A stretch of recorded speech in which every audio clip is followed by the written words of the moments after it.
Hey everybody, it's me Andrew. Get out into nature and tune in for yourself. Resonate with the Earth's electromagnetic field via 432 Hertz, the universal frequency. So today, um, I wanted to go over flow state, right? The flow state, um, and falling in with the flow state, right? This is very, very simple because it's a flow state, which makes it one of the most simple things that can happen. So the flow state isn't really something that you're able to do. More so, it's something that is is actionless. There's an actionlessness to the state of flow, right? The flow state is very very magical state though, um, because of its nature. The nature of the flow state is eternal flow. This is pretty much just coming into experience the Tao, right? We hear all about the flow from the Taoists. The Taoists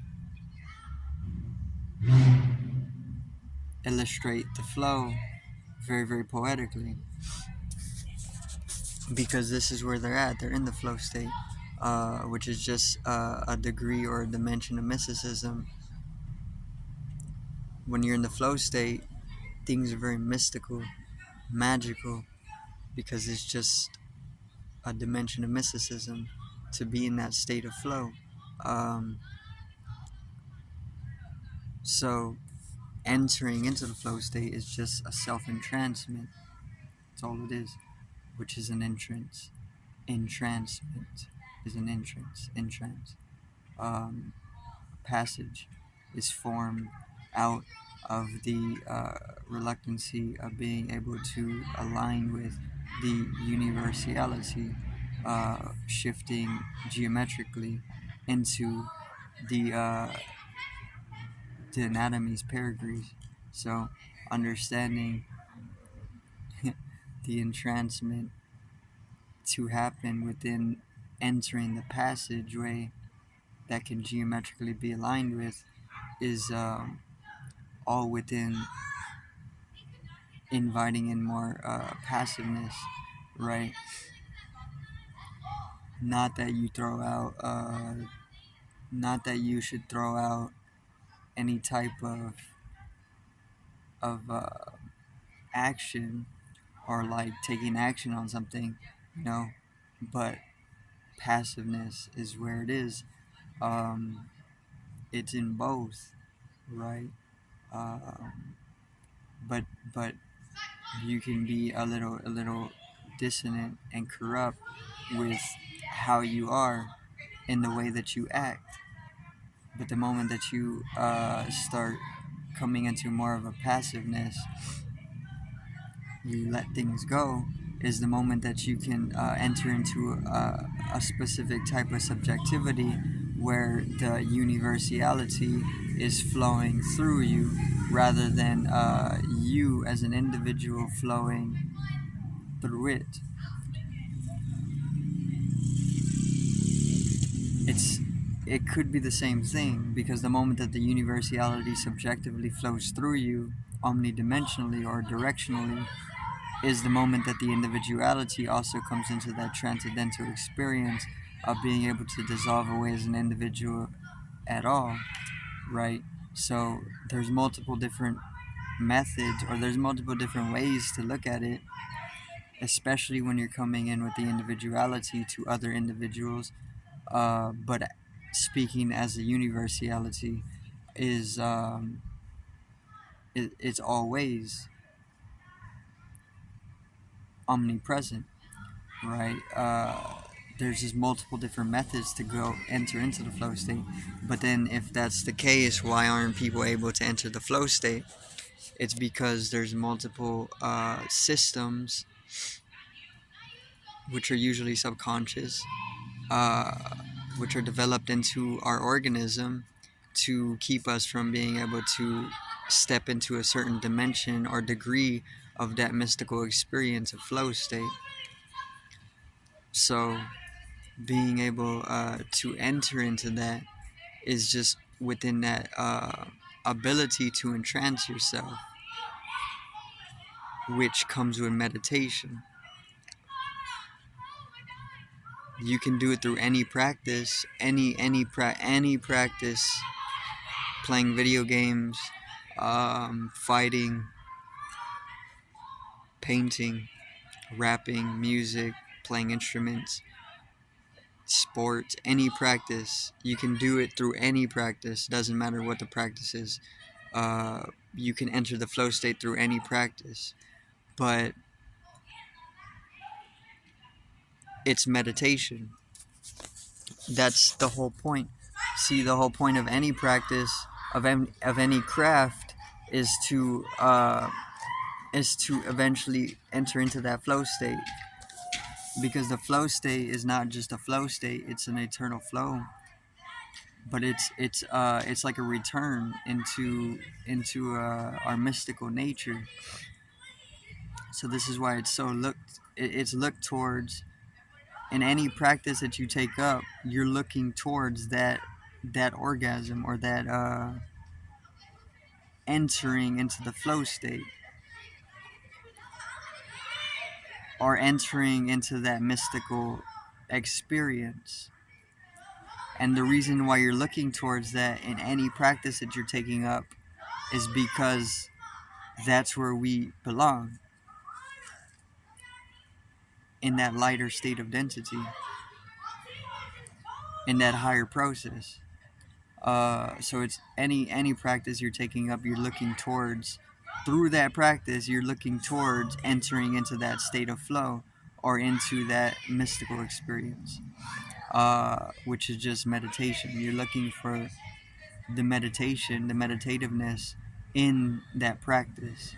So any practice you're taking up is to come into a deeper meditativeness within yourself, right? This makes meditation not a practice, because if meditation was just another practice, it would lead us to the flow state, which it doesn't actually lead us anywhere. And there's no objection or objective in meditation. Meditation is the flow state.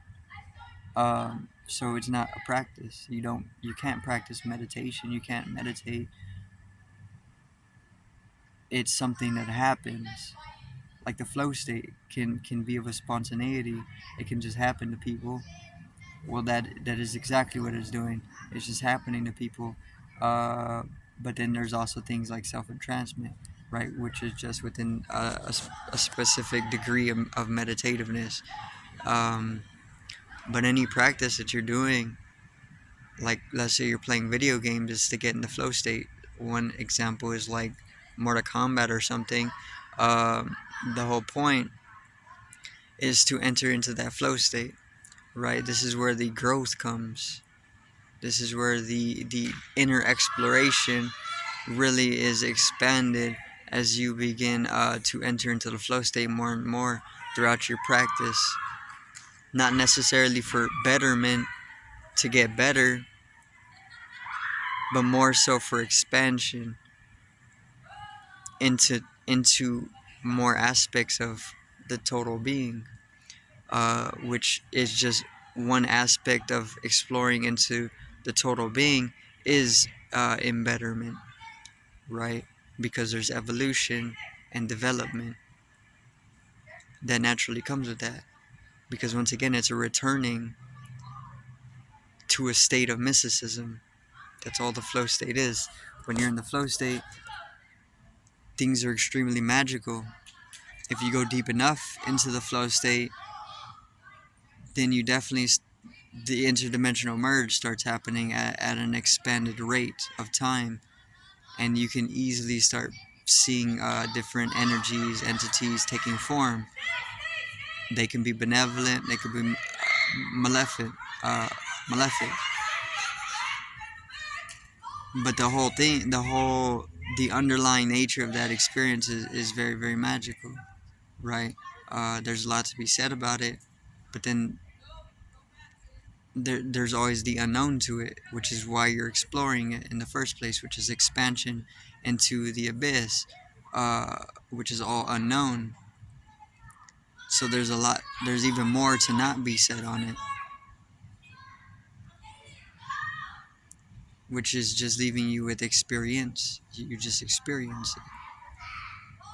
And it's more for the experience without being spoken on is more fulfilling because of its saturation, because the energy flows to higher dimensions if you close the throat, if you allow the energy to flow through without it being spoken out right here at this chakra. If you close the lips, it just carries on to the higher chakras, and this is synonymous with higher dimensional experience, more transcendental in its nature. So not speaking on it allows you to easily come into a transcendental experience, which is why they do things like they take vows of silence and various different things like this. Not that you need to, because energy, this is the nature of energy, it can do anything, or anything that we have conceptualized, and then nothing, right? But you can also come into that flow of energy to the higher chakras, opening up the transcendental experience, even if you're constantly talking, right? It can just happen to you, spontaneity. Um, an ascended master can just put you on it real quick, for no reason at all, right? You can take psychedelics as well, and this definitely has an effect on your system to come into a transcendental experience. So there's multiple different methods to be able to come into the flow state. It's just which one are you using? That's up to you. Whatever your geometry is supporting is what you're going to be backing up and using, right? But the flow state, everybody is entering into the flow state. This is the point. The flow state is a very, very beautiful state.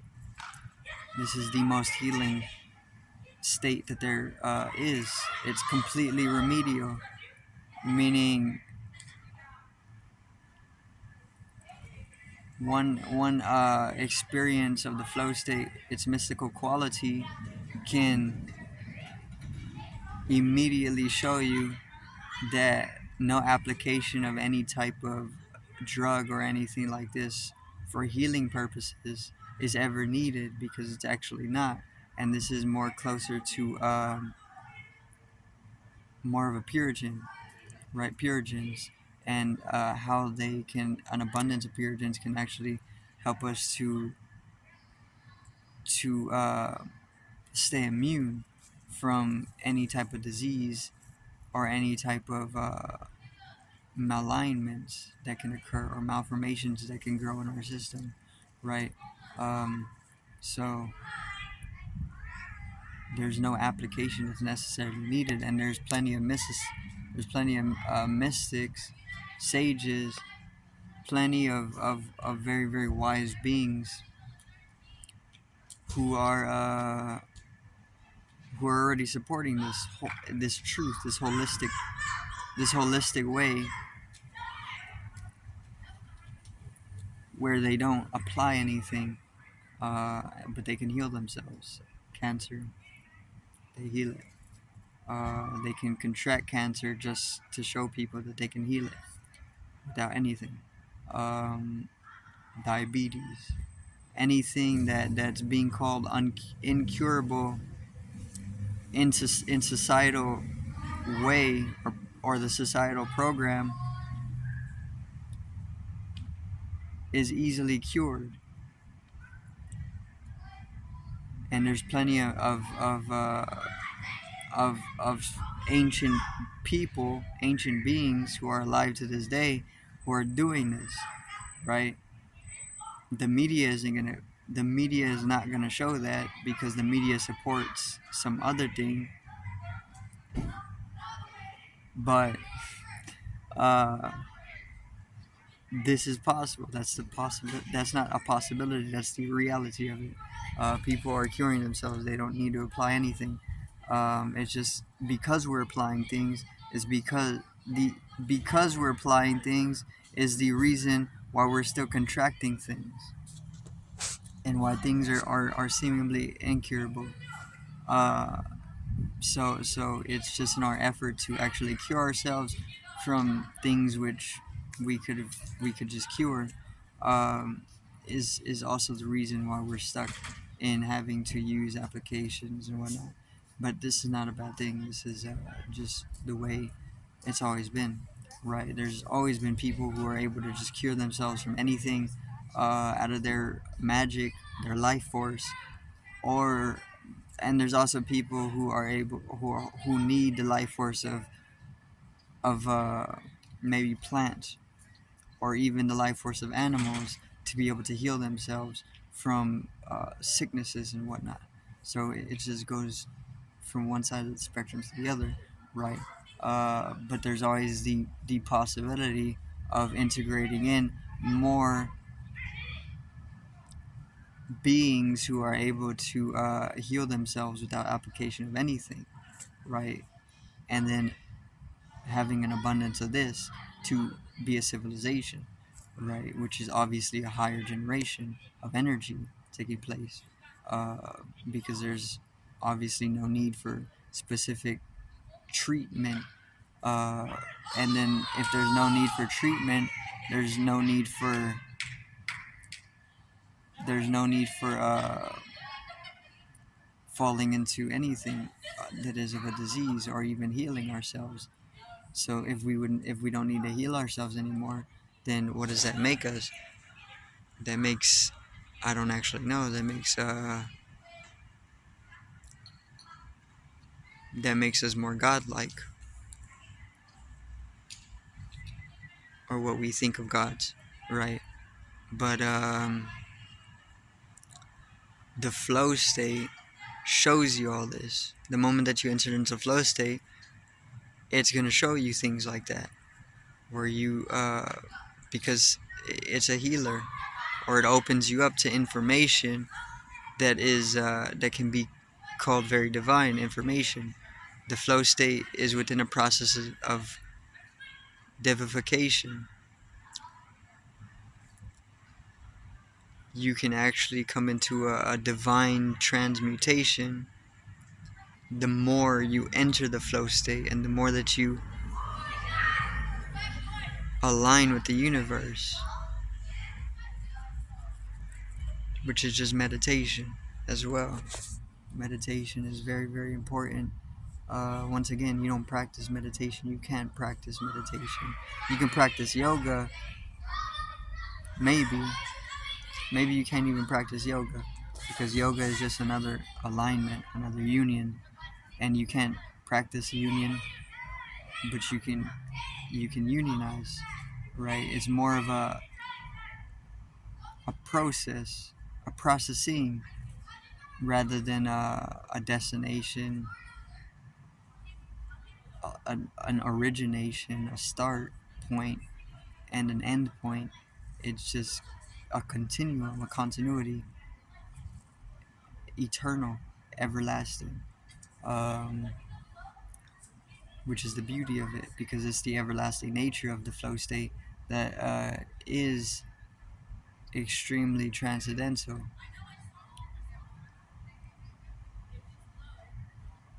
So entering into the flow state is literally just meditation, self-entrancement, uh, and you can hit the flow state in any practice. You can do this in video games. You can do it in fighting, in sports, sex. Psychedelics will throw you into the flow state. Um, Walking in nature, flow state. The trees can put you into flow states. Uh, just playing, you can find yourself in a flow state,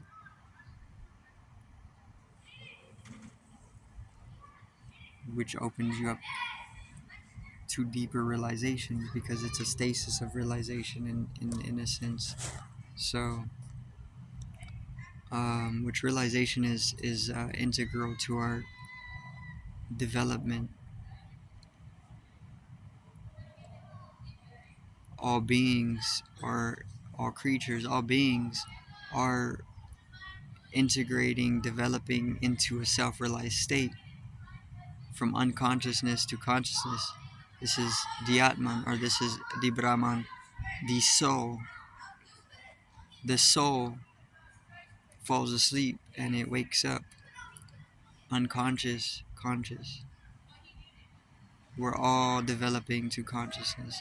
No matter if you're a dog or a cat, a bird, a leaf, a rock, it's all integrating itself into conscious, realized state of being. That's what you invest your energy in, because your energy is going to fix itself the more that you, as time accelerates, the energy is going to fix itself anatomically to invest in the process of realization. This is an inevitability. So just doing it now is doing yourself a favor. It's like just cleaning your room when you've been telling yourself, like, for a week, clean your room, but then you just put it off and it just starts getting messier, messier, messier, and it just ends up becoming a mess, right? But then you can just clean it, right? Just do yourself the favor, clean it, invest in the realization, because this is where it's going anyway. It's going to clean itself.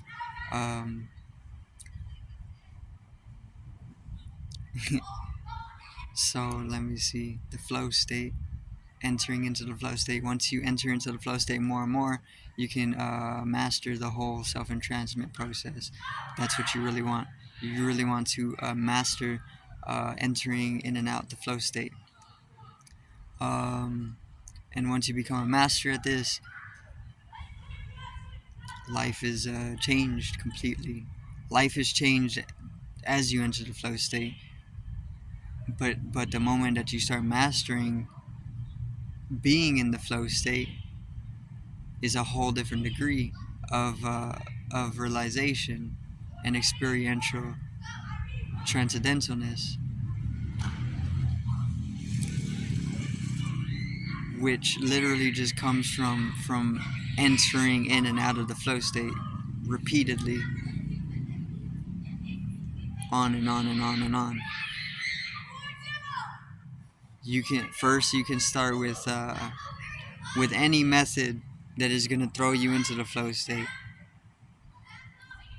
any method whatsoever, and then once you get used to being in the flow state, then you start naturally practicing coming in and out of it without the method that you use to first get into the flow state. So you're just now, after a certain point, you start relying on your natural rhythms. So you can slowly use synthetic means to enter into the flow state until you start developing the ability out of your natural rhythm to enter to the flow state more often. Then it becomes natural means of entering into the flow state, and then it just becomes your state of being, which is mysticism, because the flow state is just a degree of mystical experience, or a dimension of it, right? Which is just the Tao. I mean, if you go to the Tao as a religion or a way of life, you fall into the flow state, which is just like falling in love. Life is love. Life is bliss. which is consciousness. Consciousness and bliss is one and the same, because its nature is plasmic, plasma, ether. Ether is eternal. And you just go higher and higher from there, right? The bliss starts to condense into deeper and deeper states of ecstasy. The ecstasy condenses into deeper and deeper states of unspoken experience of a transcendental nature, um, until you die. You slowly just die off. But there's no tragedy to this. This is the way you want it to happen, because that's the only way that it does happen. So the flow state, fall into the flow state. You thank yourself later. Peace out, one love.